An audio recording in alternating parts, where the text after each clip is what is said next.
Hello friends, आप सभी का अपने यूट्यूब चैनल EST ट्यूटोरियल पर स्वागत है। फ्रेंड्स, हम सभी आज भारतीय अर्थव्यवस्था के 20 महत्वपूर्ण प्रश्नों पर चर्चा करेंगे, जो सभी परीक्षा की दृष्टि से बहुत ही महत्वपूर्ण हैं। फ्रेंड्स, वीडियो को शुरू से लेकर लास्ट तक ज़रूर देखिएगा। तो चलिए प्रश्न को शुरू करते हैं।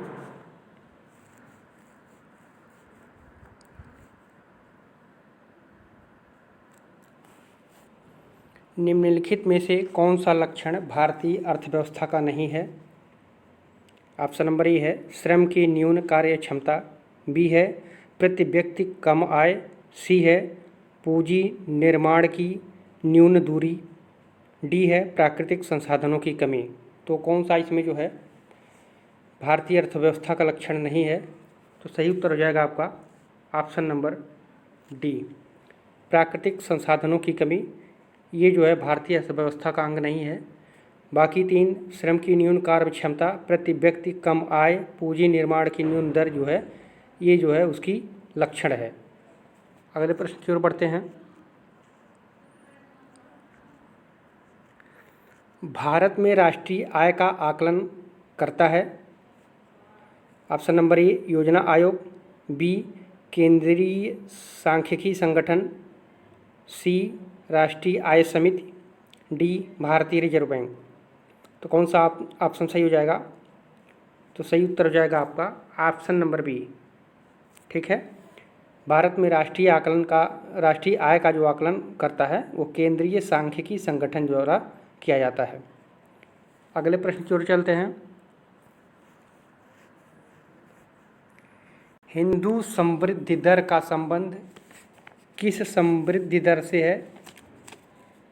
ऑप्शन नंबर ए है सकल राष्ट्रीय उत्पाद, ऑप्शन नंबर बी है जनसंख्या, ऑप्शन नंबर सी है खाद्यान्न, ऑप्शन नंबर डी है प्रति व्यक्ति आय। तो कौन सा ऑप्शन सही हो जाएगा? तो सही उत्तर हो जाएगा आपका ऑप्शन नंबर ए, सकल राष्ट्रीय उत्पाद। ठीक है, हिंदू वृद्धि दर जो होता है यह राष्ट्रीय आय अथवा भारतीय अर्थव्यवस्था की जो है वास्तविक वृद्धि दर से संबंधित है।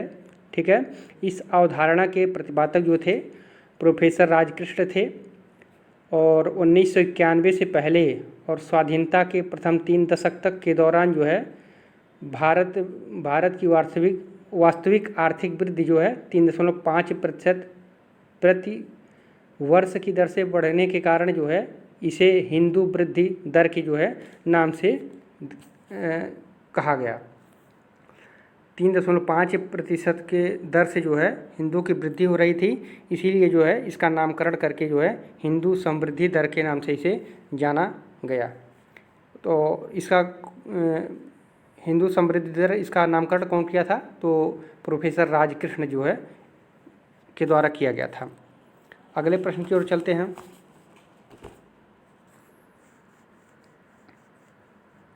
भारत की अर्थव्यवस्था कैसी है? ऑप्शन नंबर ए है पिछड़ी हुई, ऑप्शन नंबर बी है विकसित, ऑप्शन नंबर सी है विकासशील, डी है अल्प विकसित। तो कौन सा ऑप्शन सही हो जाएगा? तो सही उत्तर हो जाएगा आपका ऑप्शन नंबर सी, भारत की अर्थव्यवस्था जो है विकासशील अर्थव्यवस्था है। ठीक है, सारे प्रश्न जो है बहुत ही महत्वपूर्ण है, सभी जो है एग्जाम में पूछे गए प्रश्न हैं, रिपीटेड प्रश्न हैं, इसको सभी प्रश्नों को जो है ध्यान से देखिएगा। अगले प्रश्न की ओर चलते हैं। भारत में नियोजित अर्थव्यवस्था आधारित है? ऑप्शन नंबर ए है गांधीवादी व्यवस्था पर, बी है समाजवादी व्यवस्था पर, सी है पूंजीवादी व्यवस्था पर, डी है मिश्रित अर्थव्यवस्था पर। तो कौन सा ऑप्शन सही हो जाएगा? तो सही ऑप्शन हो जाएगा आपका ऑप्शन नंबर डी। ठीक है, भारत में जो नियोजित अर्थव्यवस्था है वह मिश्रित अर्थव्यवस्था पर आधारित है। बहुत ही महत्वपूर्ण प्रश्न है। अगले प्रश्न की ओर चलते हैं। विश्व प्रेस स्वतंत्रता सूचकांक 2018 में भारत का कौन सा स्थान था? ऑप्शन नंबर ए है 135वां, ऑप्शन नंबर बी है 136वां, ऑप्शन नंबर सी है 138वां, ऑप्शन नंबर डी है 137वां। तो कौन सा ऑप्शन सही हो जाएगा? तो सही उत्तर हो जाएगा आपका ऑप्शन नंबर सी। ठीक है, देखिए 2018 में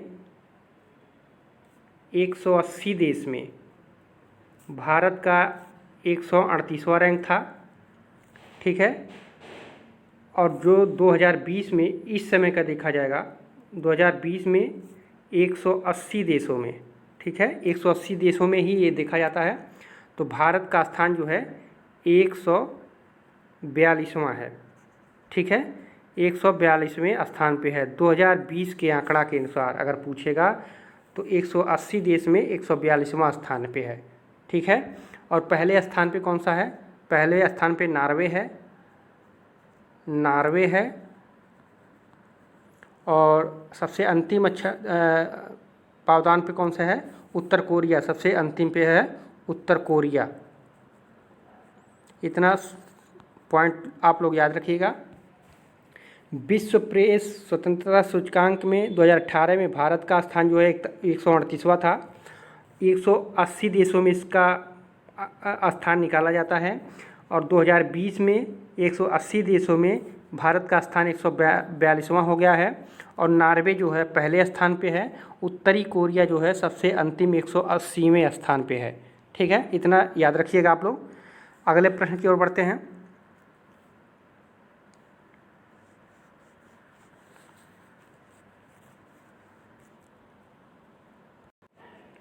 निम्नलिखित योजनाओं में से कौन सा एक लघु बचत योजनाओं में सम्मिलित नहीं है?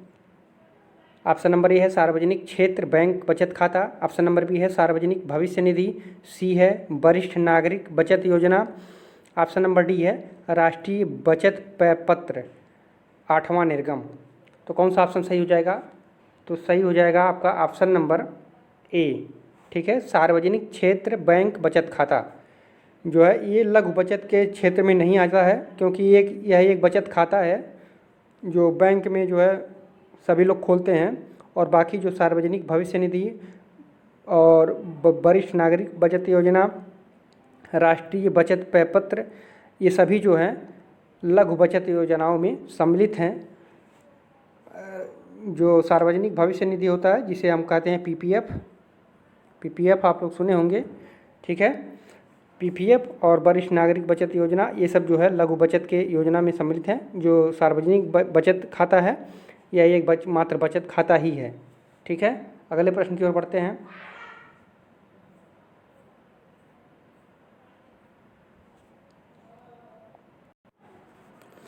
भारत में मुद्रास्फीति के आकलन का सबसे प्रचलित मापदंड है। ऑप्शन नंबर ए है मूल्य सूचकांक, बी है थोक मूल्य सूचकांक, सी है उपभोक्ता मूल्य सूचकांक, डी है औद्योगिक वस्तुओं का मूल्य सूचकांक। तो कौन सा ऑप्शन सही हो जाएगा? तो सही उत्तर हो जाएगा आपका ऑप्शन नंबर बी, थोक मूल्य सूचकांक। भारत में मुद्रास्फीति की गणना के लिए थोक मूल्य सूचकांक का प्रयोग किया जाता है। थोक मूल्य सूचकांक जो है वस्तुओं एवं उनके मूल्यों की एक सूची होती है, जिसमें वस्तुओं को जो है 3 श्रेणियों में बांटा गया है। प्राथमिक वस्तुएं, ईंधन व विद्युत संवर्ग की वस्तुएं, विनिर्मित वस्तुएं, ठीक है। तो इसका मापदंड जो है थोक मूल्य सूचकांक से संबंधित है। अगले प्रश्न की ओर चलते हैं।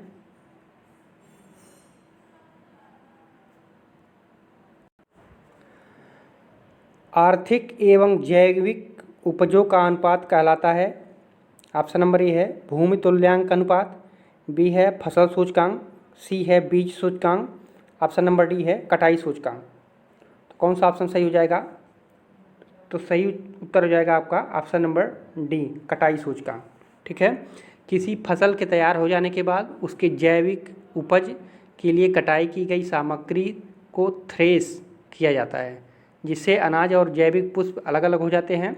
आर्थिक अनाज एवं जैविक उपजों के अनुपात को कटाई सूचकांक कहा जाता है, ठीक है। अगले प्रश्न की ओर चलते हैं।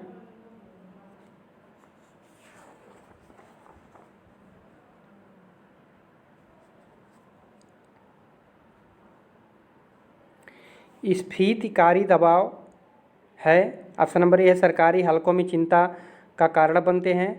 दूसरा है लोगों में असंतोष पैदा करते हैं। तीसरा है मीडिया द्वारा प्रयोग करने के लिए गर्म सामग्री उपलब्ध कराते हैं। चौथा है राजनीतिक गतिविधियों को बढ़ाने के लिए एक मुद्दा बन जाते हैं। तो कौन सा कूट इसमें सही होगा स्फीतिकारी दबाव के लिए? तो सही उत्तर हो जाएगा आपका ऑप्शन नंबर डी। ठीक है, सभी सही हैं। स्फीतिकारी दबाव के लिए जो है ये सभी चारों कूट जो है सही हैं। सरकारी हलकों में चिंता का कारण बनते हैं, लोगों में असंतोष पैदा करते हैं, मीडिया द्वारा प्रयोग करने के लिए गर्म सामग्री उपलब्ध कराते हैं, राजनीतिक गतिविधियों को बढ़ाने के लिए एक मुद्दा बन जाते हैं। ठीक है, ये चारों ऑप्शन सही हो जाएगा। अगले प्रश्न की ओर चलते हैं।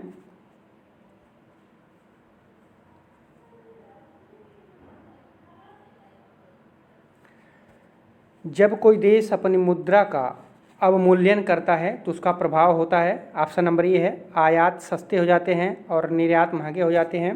बी है आयात महंगे हो जाते हैं और निर्यात सस्ते हो जाते हैं। सी है आयात और निर्यात दोनों सस्ते हो जाते हैं। डी है आयात और निर्यात दोनों महंगे हो जाते हैं। तो कौन सा ऑप्शन सही हो जाएगा? तो सही उत्तर हो जाएगा आपका ऑप्शन नंबर बी। ठीक है, मुद्रा अवमूल्यन किसी देश के द्वारा अपनी मुद्रा के मूल्य को कम करना मुद्रा अवमूल्यन कहलाता है। ठीक है, इससे जो है आयात महंगे और जो है निर्यात सस्ते हो जाते हैं। आयात महंगे और निर्यात सस्ते हो जाते हैं। ठीक है, अगले प्रश्न की ओर चलते हैं।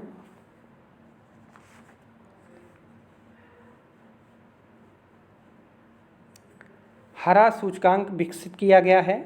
ऑप्शन नंबर ए है संयुक्त राष्ट्र पर्यावरण कार्यक्रम द्वारा। ऑप्शन नंबर बी है अंतर्राष्ट्रीय मुद्रा कोष द्वारा। ऑप्शन नंबर सी है विश्व बैंक द्वारा। ऑप्शन नंबर डी है उपरोक्त में से कोई नहीं। तो सही उत्तर हो जाएगा आपका ऑप्शन नंबर सी, विश्व बैंक द्वारा। ठीक है, निवेशकों को उभरती हुई अर्थव्यवस्थाओं में व्यापार करने वाली कंपनियों की कार्बन दक्षता, ठीक है, का पता लगाने की सुविधा प्रदान करने हेतु विश्व बैंक ने हरा सूचकांक नामक एक पर्यावरण अनुकूलन स्टॉक मार्केट जो है मार्केट इंडेक्स जो है विकसित किया है। किसका? कार्बन दक्षता का पता लगाने के लिए।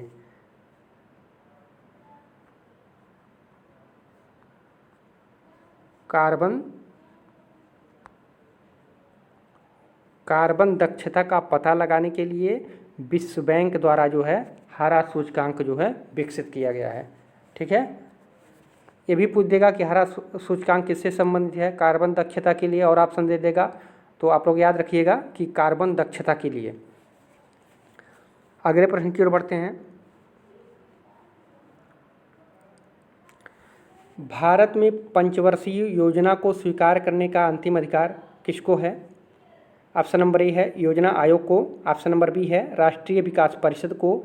ऑप्शन नंबर सी है संघीय मंत्रिमंडल को। ऑप्शन नंबर डी है संसद को। तो कौन सा ऑप्शन सही हो जाएगा? तो सही उत्तर हो जाएगा आपका ऑप्शन नंबर बी, राष्ट्रीय विकास परिषद को।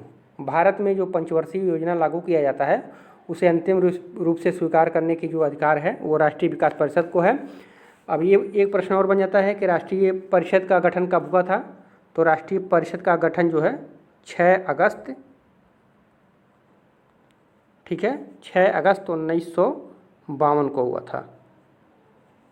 राष्ट्रीय विकास परिषद का जो है गठन जो है 6 अगस्त 1952 को हुआ था। इसका अध्यक्ष कौन होता है? तो इसका अध्यक्ष जो होता है वो प्रधानमंत्री होता है। उसका अध्यक्ष जो होता है प्रधानमंत्री होता है। सचिव पूछे, अगर इसका सचिव पूछे तो जो नीति आयोग का सचिव होगा उसका राष्ट्रीय विकास परिषद का भी वही सचिव होगा। ठीक है, अगले प्रश्न की ओर चलते हैं।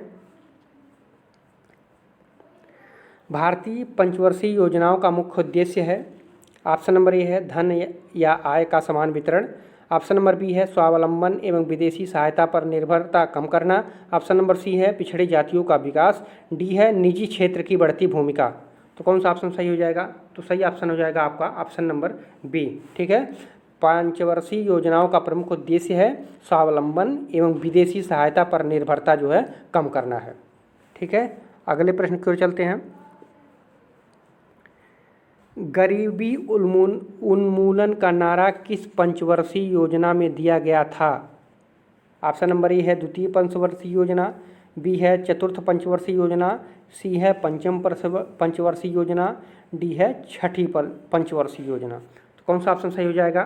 तो सही उत्तर हो जाएगा आपका ऑप्शन नंबर डी। ठीक है, छठी पंचवर्षीय योजना में जो है गरीबी उन्मूलन का जो है नारा दिया गया था। एक प्रश्न और इसमें बनता है, अगर गरीबी निवारण पूछे, ठीक है, तो गरीबी निवारण अगर कहे कि गरीबी निवारण किस पंचवर्षीय योजना में दिया गया था, तो गरीबी निवारण जो है पंचम पंचवर्षीय योजना के तहत दिया गया था। और गरीबी उन्मूलन या गरीबी हटाओ का नारा किस पंचवर्षीय योजना में दिया गया था, तो ये छठवीं पंचवर्षीय योजना में दिया गया था। ठीक है, और उस समय जो है प्रधानमंत्री श्रीमती इंदिरा गांधी थी। दो प्रश्न यहाँ बनता है, गरीबी निवारण कहेगा, निवारण मतलब गरीबी का निवारण किया जा रहा है, तो वह पंचम पंचवर्षीय योजना, और गरीबी हटाओ या गरीबी उन्मूलन का, तो छठी पंचवर्षीय योजना में। ठीक है, दो प्रश्न यहाँ से बन जाता है। अगले प्रश्न को चलते हैं। स्वर्ण जयंती स्वरोजगार योजना का स्थापना वर्ष है। स्वर्ण जयंती स्वरोजगार योजना का स्थापना किस वर्ष हुआ था, तो सही उत्तर हो जाएगा आपका ऑप्शन नंबर सी। ठीक है, 1999 में। ग्रामीण गरीबों को स्वरोजगार के अवसर उपलब्ध कराने के लिए, ग्रामीण गरीबों को स्वरोजगार के अवसर उपलब्ध कराने के लिए जो है 1 अप्रैल 1999 को स्वर्ण जयंती स्वरोजगार योजना का जो है शुभारंभ किया गया था। अगले प्रश्न की ओर चलते हैं।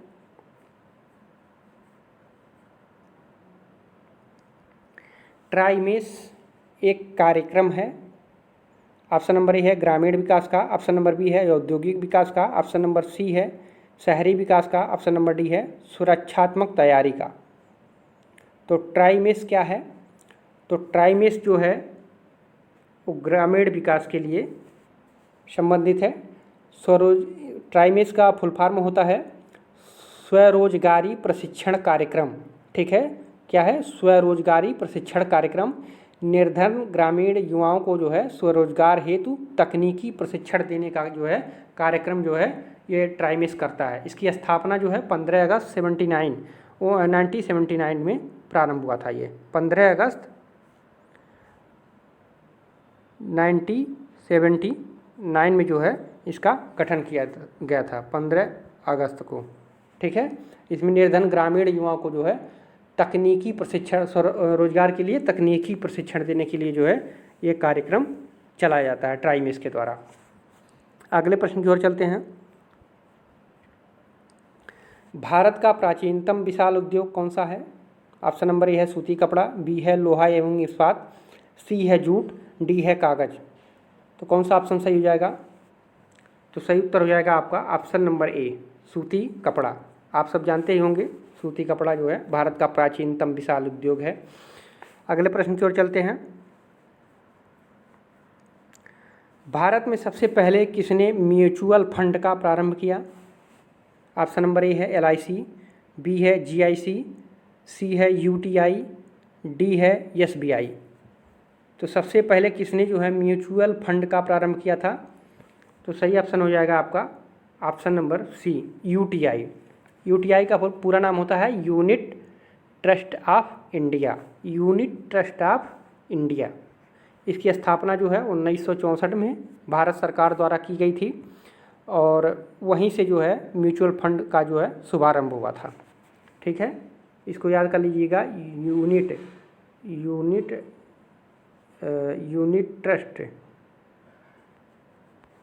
Trust of India.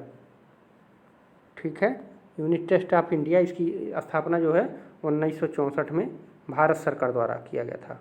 1964 में जो है भारत सरकार द्वारा किया गया था। ठीक है, अगले प्रश्न की ओर चलते हैं। वर्तमान में भारत में राष्ट्रीय राजमार्गों की संख्या कितनी है? ऑप्शन नंबर ए है 71, बी है 75, सी है 77, डी है 178। तो कौन सा ऑप्शन सही हो जाएगा?